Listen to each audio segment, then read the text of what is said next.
20 ekstasi 3 pria dan 1 wanita yang hendak berpesta narkoba di organ tunggal terpaksa berurusan dengan aparat penegak hukum setelah terjaring gelar razia rutin Polsek Gandus pada Sabtu 5 Februari 2022 sekitar pukul 21.30 waktu Indonesia bagian Barat.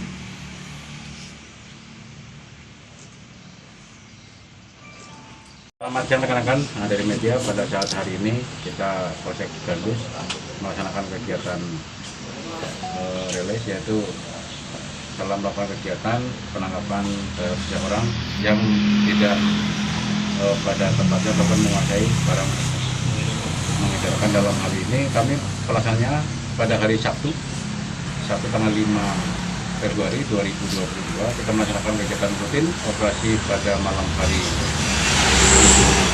sekitar pukul 22. Kami pada saat melaksanakan kegiatan razia menyetop dua unit sepeda motor. Nah, setelah dilakukan penggeledahan, betul adanya ada bentuk jenis narkoba dan itu berbentuk ekstasi. Nah, untuk jumlahnya kami dapati di lapangan pada itu 20 butir. Untuk saat ini kondisinya ada. Baik, untuk memperolehnya, mereka memang bukan dari Kota Palembang, informasi dari luar Palembang. Untuk dipakai di mana?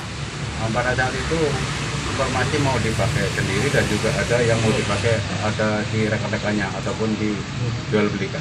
Ke barang bukti itu ada di mana waktu digeledah kemudian? Waktu itu memang ada padanya, pada saat itu dibuang. Waktu itu dibuang, kemudian ada yang melihat. Waktu pertamanya ada di badan si saudara Rahmat. Jadi ini tersangka pelaku ini pengedar kan? Ya, untuk saat ini kita terapkan sebagai pengedar. Pasalnya Pak?